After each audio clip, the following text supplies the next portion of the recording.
যুক্তরাজ্য বিএনপির সংগ্রামী আহ্বায়ক জনাব আবুল কালাম আজাদ সাহেব, আজকে এই সভার সম্মানিত পরিচালক যুক্তরাজ্য বিএনপির সংগ্রামী সদস্য সচিব জনাব কসরুজ্জামান কসরু সাহেব, যুক্তরাজ্য বিএনপির সকল স্তরের নেতৃবৃন্দ, আজকে যিনি প্রধান অতিথি মাননীয় উপরাষ্ট্রমন্ত্রী ডক্টর খলিলুর রহমান স্যার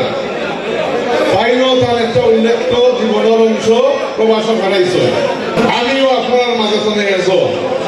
ইনশাআল্লাহ ওখানেও আপনারা পরিবার দেয় যে আপনারা অত্যন্ত দুইজন ব্যক্তি আছে যারা ডাইরেক্টলি কিন্তু আপনারা ঠিকানো মন্ত্রিসভা বা প্রধানমন্ত্রীর দ্বারে আছে,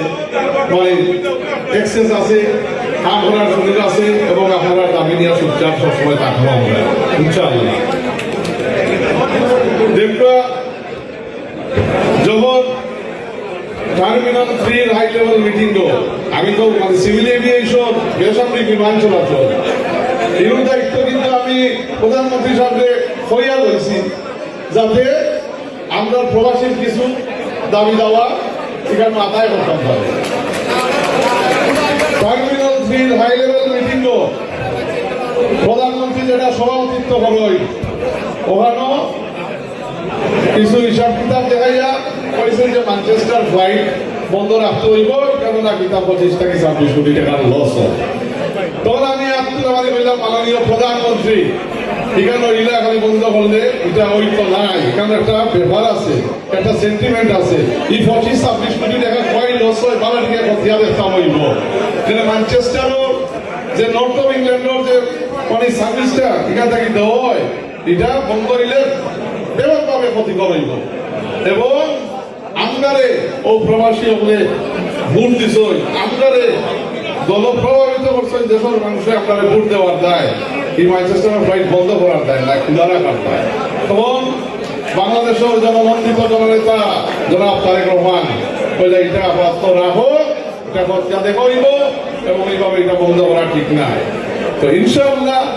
তখন সমর্থন জানাইছে আমরা বেসামরিক বিমান চলাচল মন্ত্রী প্রতিমন্ত্রীও লগে আর এই দাবি লগে আরো একমত আছে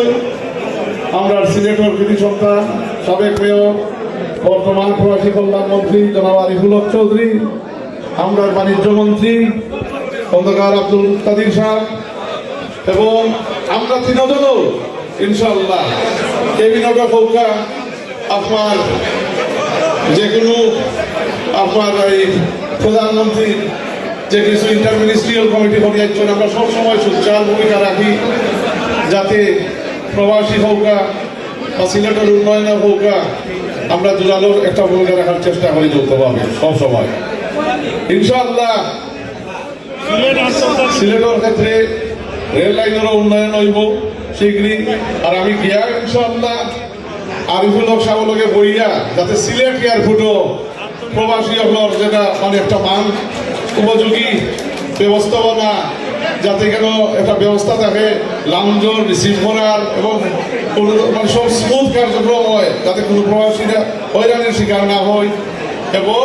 স্মুথলি তারা ট্রানজিটটা হইতে পারে আওয়া যাওয়া সবসময়। তো আমরা সিলেট আন্তর্জাতিক বিমানবন্দরও কিছু ফেসিলিটিস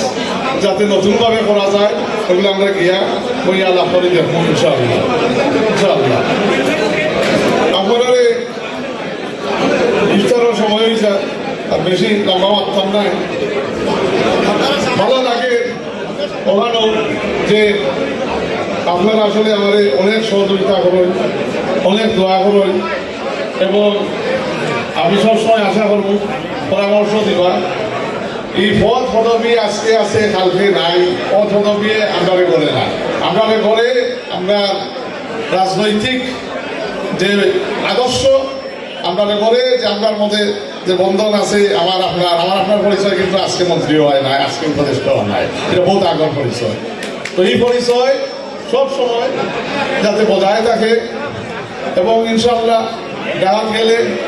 তো আমি কইছি সবসময় আইবা, আর যেখানেও থাকবো সিলেটের দাবি, যেখানেও থাকবো বাংলাদেশের নিত্য দাবি ওখানেও পাইবা ইনশাআল্লাহ ওয়াইন কবিন্দে এবং যাতে কোনো সময় মনে করবা না যে আমি যে টেবিলও থাকবো বাদ এই টেবিল তলে আমি আমার ইন্টারভেনশন করতাম না, যেখানে একটা জিনিস যদি দেখি আমি সিলেটের উন্নয়নের বিপরীত হয় অথবা প্রবাসী কোনো হয়রানিমূলক কর্মকাণ্ড হয়েছে যেটা সুস্থ বিচার নাই, তো এই জিনিসগুলা সবসময় একটা জোরালো ভূমিকা রাখবো। আমরা সিলেট এয়ারপোর্ট তো বিদেশি এয়ারলাইন যাই, সিলেট এয়ারপোর্ট থাকি বিদেশি এয়ারলাইন আরো ফ্লাইট বাড়ানো যায় না, অন্য ফ্লাইট না, আমরা সিলেটি বিদেশি ফ্লাইট চাই আমরা সিলেট ইনশাআল্লাহ বিমানের ব্যবস্থাপনা পরিচালনা বোর্ডও আবার জানাইব গেলে যাতে বালা মানুষ যাতে আপনার বিভিন্ন এক্সপার্টিস প্রাইভেট সেক্টর করে আমরা আড়াইতাম পারি এবং এটা মানে একটা আধুনিকভাবে যাতে বিমান একটা এফিসিয়েন্ট ওয়ে পরিচালনা হয় আগামীতে। আরেকটা জিনিস যেটা করতাম আমি আর পররাষ্ট্রমন্ত্রী হিসাবে মারছি এবং গিয়া মাননীয় প্রধানমন্ত্রী লোকেও মাত্র যে একটা আমরা গ্লোবাল ডায়াসপোরা বসি অ্যাডভাইসরি বোর্ড করবো গভর্নমেন্ট করবো, যেখানে আমরা যুক্তরাজ্য থেকেও যারা এক্সপার্ট আসেন যারা কমিউনিটি নেতা আসেন এরা এই বোর্ডও স্থান পাইতে পারেন এবং অন্যান্য দেশের অন্যান্য জায়গা থেকে যেখানে প্রবাসী বাংলাদেশিরা আসেন এবং বাৎসরিকভাবে অ্যাটলিস্ট আমরা দুইবার একটা পরামর্শমূলক মিটিং করলাম, এনআরবি কনভেনশন করলাম, যেখানেও আপনার দাবি দাওয়া নিয়ে আমরা আলাপ আলোচনা করতে পারি এবং সরকার এগুলা কিভাবে আপনার দিয়ে ইমপ্লিমেন্ট করতে পারে এইটাও একটা অনেক ইয়ে আছে আর কি চিন্তাধারা আছে। দেখরা ওলা আছে ওলা রাখবো সবসময় ওলা পারি তো মাঝে মাঝে জেলা ফটো তুলেন জেলা ব্যবহার করবেন বা ফাইল মানে আপনারা আমার ভুলে গেছে, তো আমি এই পর্যায়ে আইয়া যদি আমার এই প্রধানমন্ত্রীর উপদেষ্টা মন্ত্রী মাননীয় উপদেষ্টা মাননীয় মন্ত্রী এই তো ভালো লাগে না শুনতে, যেটা আগে আসিল সম্পর্ক ওলা কাজ সব সময় আমরা বললাম রাজনৈতিক সহযোগী এবং ইনশাআল্লাহ উন্নয়নের ব্যাপারে সিলেট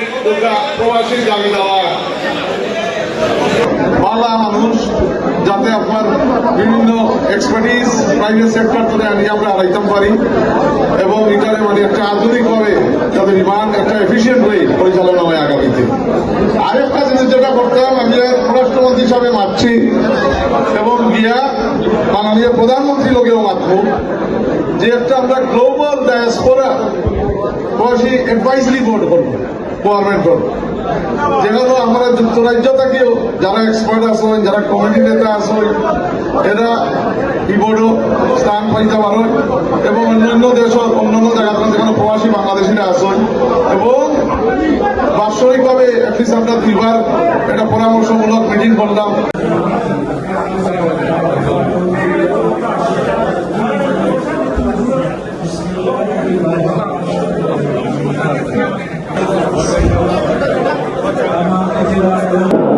বিশেষ অতিথি হিসেবে উপস্থিত